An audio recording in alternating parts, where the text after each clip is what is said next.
आज का topic stem. Chapter का नाम मॉर्फोलॉजी ऑफ फ्लावरिंग प्लांट। अभी तक हमने रूट सिस्टम पढ़ लिया है, उसके जनरल कैरेक्टरिस्टिक्स पढ़ लिए हैं, उसका मॉडिफिकेशन पढ़ लिया है और उसका फंक्शन भी पढ़ लिया है। तो अब स्टेम की तरफ बढ़ते हैं और स्टेम को पढ़ना है। स्टेम के मेन फीचर्स, जनरल कैरेक्टरिस्टिक्स आपको पता होने चाहिए और उसके बाद जो नेक्स्ट होगा वो मॉडिफिकेशन ऑफ स्टेम होगा। वो बड़ा इंपॉर्टेंट टॉपिक है। तो जनरल कैरेक्टरिस्टिक की अगर हम बात करें आज, तो मैंने व्हाइट बोर्ड के ऊपर लिखे हुए हैं और एक डायग्राम भी मैंने एक ड्रॉ किया हुआ है। आप प्लीज उसको एक क्लिक कर लें ताकि बाद में आपको काम आए। आप क्लिक ले लें, इसका फोटो ले लें, पिक ले लें, ठीक है। जनरल कैरेक्टरिस्टिक्स की बात करते हैं तो स्टेम आखिर होता क्या है? स्टेम वो होता है जो ग्राउंड से असेंडिंग एक्सिस होती है। रूट का था डिसेंडिंग एक्सिस, जो ऊपर की तरफ बढ़ता है। मोस्टली ऊपर की तरफ बढ़ता है। नो डाउट जब हम मॉडिफिकेशन ऑफ स्टेम पढ़ेंगे तो वो नीचे की तरफ भी होंगे, मगर इन जनरल स्टेम हमेशा असेंडिंग में चलता है, ऊपर की तरफ चलता है। मीन अर्थ से ऊपर की तरफ जाएगा। तो ये डायग्राम है, मैं बाद में आपको एक्सप्लेन करता हूं। ये टंकी लग रही है, टंकी नहीं है ये एक स्टेम का पार्ट है।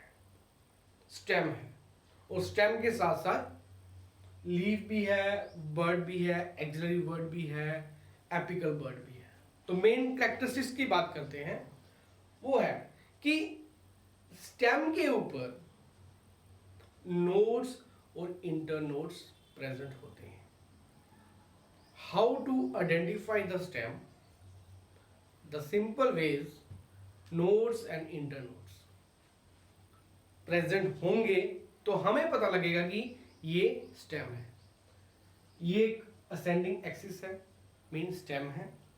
और ये वाला पॉइंट, ये वाला पॉइंट, ये वाला पॉइंट, लाइनें जो बीच में सीढ़ियों की तरह में डाली हुई हैं, इसको हम नोड्स कहते हैं। और दो नोड्स के बीच में, ये देखो ये नोड्स आ गया, और दो नोड्स के बीच में इंटर नोड होते हैं। नोड्स पे ही सब कुछ होता है। नोड्स पे ही लीफ होते हैं, नोड्स पे ही फ्लावर होते हैं, नोड्स पे ही फ्रूट होते हैं। और जो इंटर नोड होता है उसमें कुछ नहीं होता। तो ये बात मेन कैरेक्टरिस्टिक, पहला पॉइंट जो मैंने अभी आपको बताया। दूसरा पॉइंट, पॉजिटिवली फोटोट्रॉपिक। मीन जमीन से ऊपर जा रहा है तो सूरज की तरफ जा रहा होगा, लाइट की तरफ जा रहा होगा, तो इसलिए इसको कहा गया पॉजिटिवली फोटोट्रॉपिक। और रूट क्या था? Negatively phototropic. In the same way geotropic, gravity से बिल्कुल ऊपर जा रहा है तो ये नेगेटिवली जियोट्रॉपिक होगा। रूट पॉजिटिवली जियोट्रॉपिक था। इसमें हाइड्रोट्रॉपिक का कोई रोल नहीं है। से दो चीजें हैं, क्योंकि रूट में फोटोट्रॉपिक भी था, जियोट्रॉपिक भी था और हाइड्रोट्रॉपिक भी था। बट इसमें आपने याद रखना है सिर्फ फोटोट्रॉपिक और जियोट्रॉपिक होता है। तीसरा पॉइंट और last point, axillary buds and terminal buds. Very important, ये बहुत इंपॉर्टेंट है। कंसेप्चुअल पॉइंट ऑफ व्यू से आगे आपको काम भी आएगा। बर्ड क्या होता है? बर्ड, देखिए, बर्ड एक कंपैक्ट पोर्शन होता है शूट का, कंपैक्ट पोर्शन।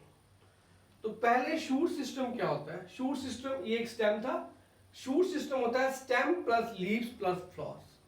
ये स्टेम, ये लीफ और ये कोई बर्ड है, और इसी बर्ड के ऊपर फ्लावर भी हो सकता है, फ्रूट भी हो सकता है, या कोई ब्रांच भी हो सकती है। तो दो तरह का मोस्टली जो बर्ड होती है जो बिल्कुल ऊपर जाए उसको कहा जाता है एपिकल बर्ड और टर्मिनल बर्ड। जो आपका वर्ड टर्मिनल यूज हुआ है एनसीईआरटी में, वहां टर्मिनल लिखा हुआ है, ऐसे इसको एपिकल बर्ड भी कहते हैं। यहाँ पे मैथमेटिक सेल्स का जो सिस्टम है बड़ा हाई होता है, इसलिए ग्रोथ यहाँ से होती है।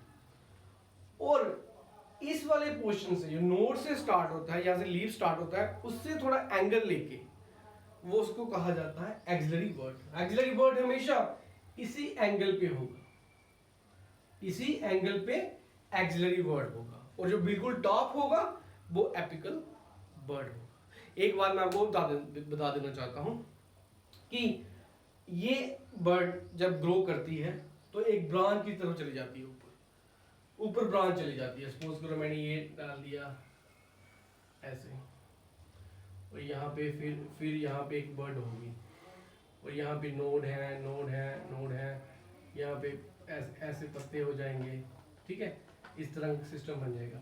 और ये वाला फिर इसको टर्मिनल बर्ड और एपिकल बर्ड कहा जाएगा, इसको एक्सिलरी बर्ड नहीं कहा जाएगा। ये आप रिकॉर्ड करते हैं। बर्ड से क्या क्या निकलता है?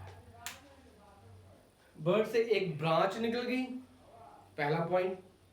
बर्ड से एक फ्रूट निकल गया, बर्ड से एक फ्लावर निकलेगा, तो उसके बाद फ्रूट निकलेगा, पहले फ्लावर निकलेगा फिर फ्रूट निकलेगा।